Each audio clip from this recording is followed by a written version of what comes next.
Quand on parle de communication, c'est qu'il y a un émetteur et qu'il y a un récepteur. C'est-à-dire qu'il y a quelqu'un ou un groupe qui dit, qui émet un message et qu'il y a une personne ou un groupe qui écoute et qui reçoit ce message. Voilà ce qui est connu, ce qui est fréquent et ce que l'on sait de la communication. Maintenant, la communication peut être efficace ou pas.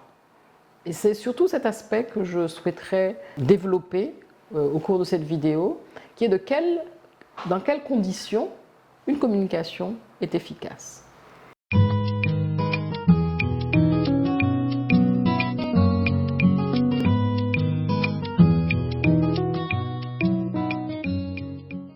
Alors, tout d'abord, pour poser le cadre, il est important de savoir que la communication est à 97% non verbale.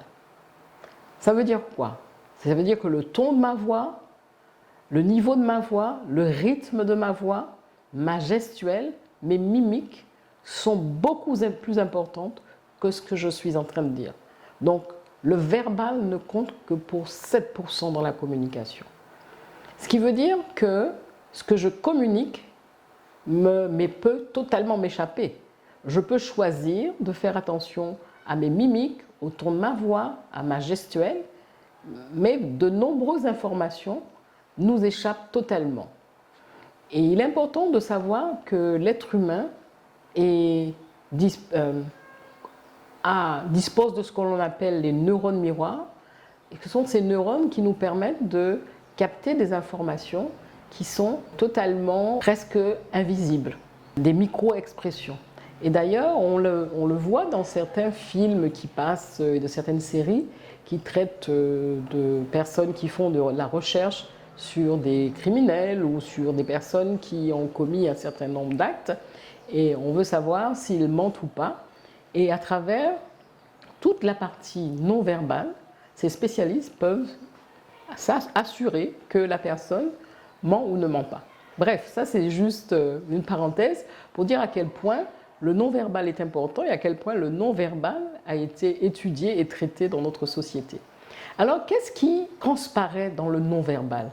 En réalité, le non-verbal dit quel est notre état émotionnel.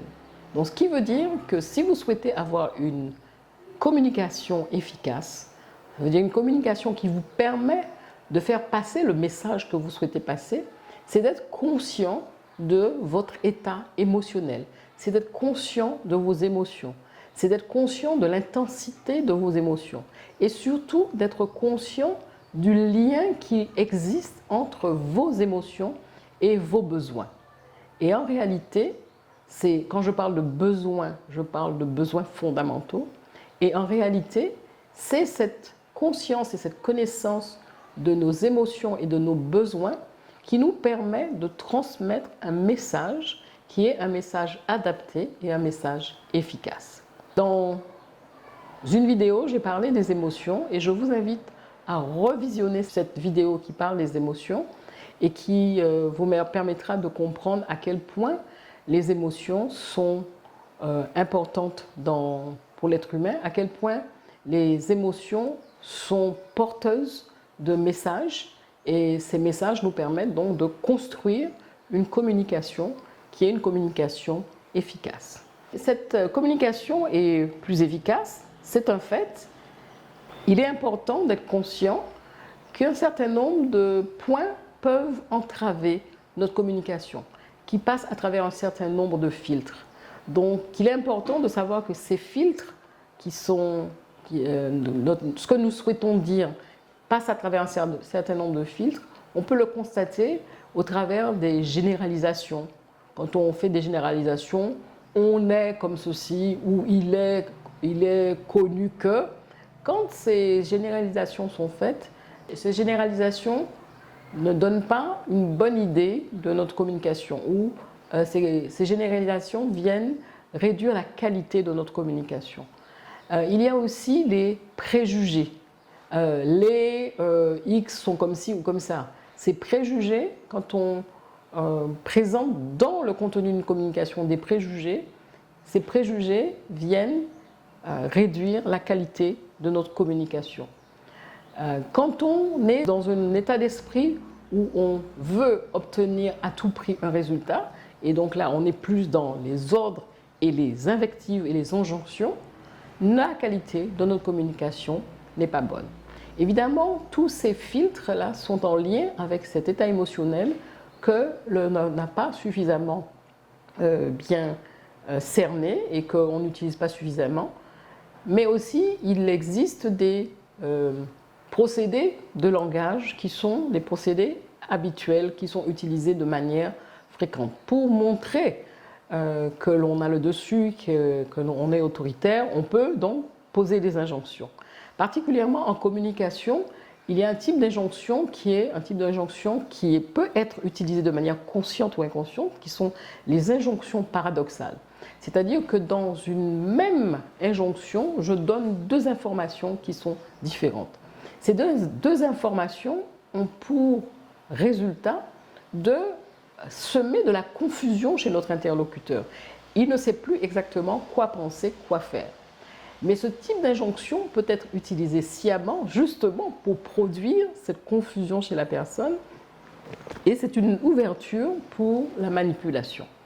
Donc la communication peut être utilisée de manière efficace pour échanger avec une personne ou un groupe, mais cette communication aussi peut être utilisée pour obtenir des résultats, donc pour manipuler un groupe. Alors je vais vous inviter à, pour être plus efficace dans votre communication, de prendre conscience de vos émotions, de prendre conscience du message qui est transmis par vos émotions, de prendre conscience de vos besoins et de pouvoir les transmettre à votre interlocuteur. Parce que vous êtes le seul et le premier responsable de vos besoins, et donc vous devez être conscient de ces besoins-là. Je parle bien entendu des besoins fondamentaux qui sont en lien donc avec les besoins physiologiques, les besoins de sécurité dans le sens large de sécurité, les besoins d'appartenance à un groupe, les besoins à un groupe, à une société, à un club, etc., de manière très large, aux besoins d'estime des autres, mais d'estime de soi, les besoins de réalisation, et aussi les besoins de transcendance, donc être connecté à quelque chose de plus grand que soi. Quand on est conscient de tous ces besoins et qu'on peut transmettre un message à un groupe ou à un interlocuteur, on est beaucoup plus efficace et ils sont beaucoup plus en lien avec ce qui est dans notre intérêt. Dans notre intérêt, dans le sens large du terme intérêt, donc dans ce qui va nous faire du bien, ce qui va nous permettre d'être épanouis sur tous les plans, du point de vue physique, émotionnel, cognitif et comportemental.